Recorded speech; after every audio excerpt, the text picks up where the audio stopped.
Assalamualaikum teman-teman. Berjumpa lagi dengan Uni. Nah, pada video kali ini tahu nggak Uni akan membahas tentang apa? Ayo, tahu nggak? Ayo, tahu nggak? Ayo, tahu nggak? Nah, pada video kali ini Uni akan membahas serta menjelaskan mengenai pelanggaran terhadap kode etik psikologi.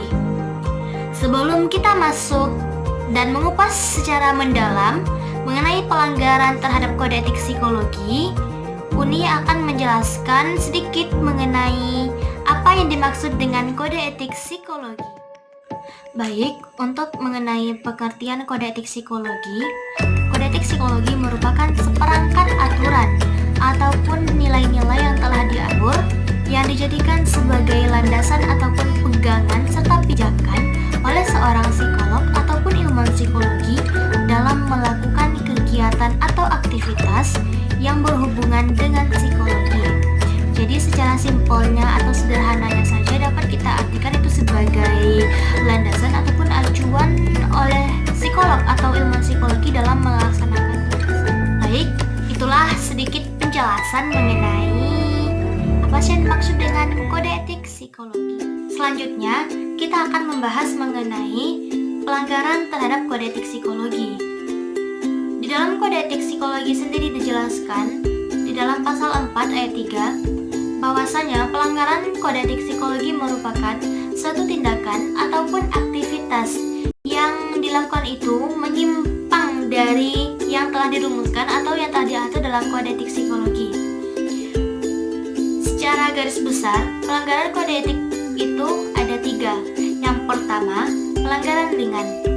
Pelanggaran ringan ini adalah pelanggaran yang terjadi tidak sesuai dengan yang telah diatur dalam kode etik psikologi.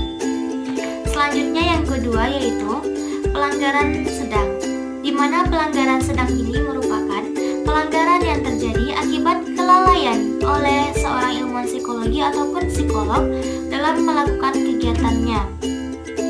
Selanjutnya yang ketiga yaitu pelanggaran berat, di mana pelanggaran berat ini terjadi dengan adanya unsur kesengajaan dengan tujuan memanipulasi tujuan ataupun membahayakan nyawa seorang individu. Nah, dari berbagai kasus pelanggaran terhadap kode etik psikologi yang ada sangat banyak. Namun pada video kali ini mungkin Uni akan membahas mengenai suatu pelanggaran terhadap kode etik psikologi yang terjadi di negara Amerika. Baiklah teman-teman, Uni akan memaparkan atau menjelaskan mengenai kasus pelanggaran kode etik psikologi oleh seorang psikolog terhadap Donald Trump, Presiden Amerika Serikat. Nah, untuk berita ini Uni unduh dari tempo.co dengan judul Diagnosa Psikolog, Donald Trump derita narsisme ganas. Nah, dari judulnya saja itu dapat kita lihat bahwasanya psikolog itu melakukan diagnosa terhadap Donald Trump yang hasil diagnosanya itu derita narsisme ganas. Kalau dipikir-pikir untuk diagnosa presiden ataupun tokoh publik itu tidak bisa dipaparkan di media sosial ataupun diumumkan kepada khalayak ramai tanpa ada persetujuan dari klien sendiri. Nah, dari berita ini dijelaskan bahwasanya Donald Trump ini mengalami narsisme ganas. Mungkin untuk penjelasannya akan Uni bacakan beritanya. Tempo.co, Washington. Presiden Amerika Serikat Donald Trump mendapatkan penilaian buruk dari psikolog di negeri itu yang memberikan diagnosa profesional setelah melihat ulah presiden yang dilantik Jumat 20 Januari 2017. Seorang psikolog yang menganalisa perilaku Trump itu adalah John D. Gardner, psikoterapis yang mengajar di Universitas Johns Hopkins, Baltimore, Maryland. ini mengatakan kepada US News bahwa dia yakin Donald Trump memiliki penyakit narsisme ganas. Penyakit itu susah disembuhkan bila dibandingkan dengan orang yang memiliki gangguan kepribadian narsistik, ujar Gardner. Pernyataan Gardner ini sesungguhnya melanggar kode etik profesi psikolog yang tertuang dalam Goldwater Rule, sebab hasil diagnosa tokoh publik tidak boleh disampaikan kepada siapapun tanpa persetujuan dia. Donald Trump sakit secara mental yang membahayakan dan presiden temperamental, kata Gardner. Mengamati gerakan dan perilakunya, jelas Gardner, Trump menunjukkan kecenderungan presiden berperilaku sadisme, agresivitas, paranoia, dan pola perilaku antisosial. Nah, itulah sedikit cuplikan ataupun berita mengenai pelanggaran terhadap kode etik psikologi yang dilakukan oleh John Gardner terhadap Donald Trump, Presiden Amerika Serikat. Baiklah, kita lanjut kepada analisa kasus, pasal-pasal berapa saja yang dilanggar oleh John Gardner ini. Untuk yang pertama, Gardner melakukan pelanggaran terhadap pasal 13 yang menjelaskan mengenai sikap profesional kita dalam menjalankan tugas.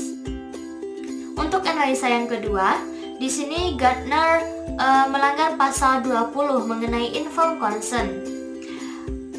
Informed consent merupakan persetujuan dari si penerima layanan psikologi kita mengenai prosedur ataupun seluk-beluk yang diatur ketika melakukan atau terselenggaranya pemberian layanan jasa psikologi. Jadi di sini Gardner ini menyampaikan hasil diagnosa dari Donald Trump kepada publik tanpa ada persetujuan dari Donald Trump sendiri. Untuk analisa ketiga, dalam buku Kode Etik Psikologi ini dijelaskan bahwasanya Gardner itu melanggar pasal 24 mengenai pengungkapan kerahasiaan data. Di dalam kode etik ini dijelaskan bahwasanya kita sebagai seorang psikolog ataupun ilmuwan psikologi itu harus menjaga ataupun ketika diminta untuk mengungkapkan kerahasiaan data itu harus emang benar-benar dirahasiakan gitu kan. Namun di sini Gardner sendiri itu tidak menjaga kerahasiaan data dari Donald Trump sendiri. Jadi secara pelanggaran itu ia melakukan pelanggaran terhadap pasal 24 mengenai pengungkapan kerahasiaan data. Itulah sedikit analisa mengenai kasus pelanggaran terhadap kode etik psikologi yang dilakukan oleh John D. Gardner terhadap Presiden Amerika Serikat Donald Trump. Selanjutnya, untuk analisa lebih lanjutnya itu bahwasanya John D. Gardner ini melanggar prinsip-prinsip sebagai seorang psikolog.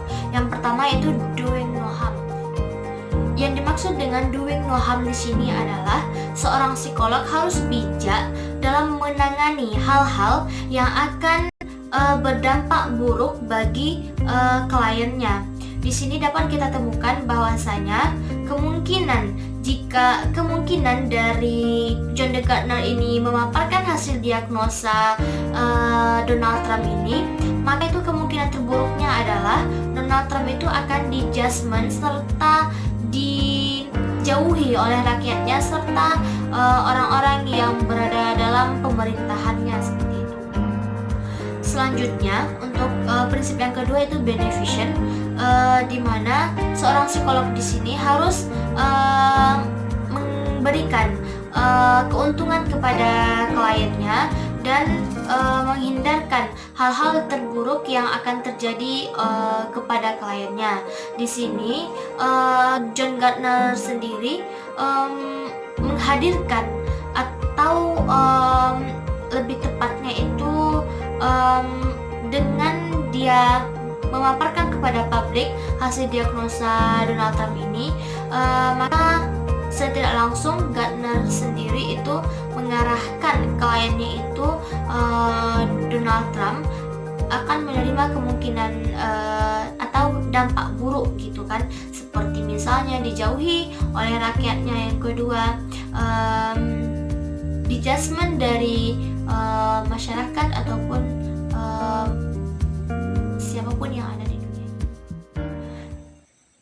itulah sedikit penjelasan dari Uni mengenai pelanggaran terhadap kode etik psikologi yang dilakukan oleh John D. Gardner, psikolog Amerika Serikat, terhadap Donald Trump, Presiden Amerika Serikat, dengan mengungkapkan hasil diagnosa Trump sendiri tanpa persetujuan dari Donald Trump, Presiden Amerika Serikat.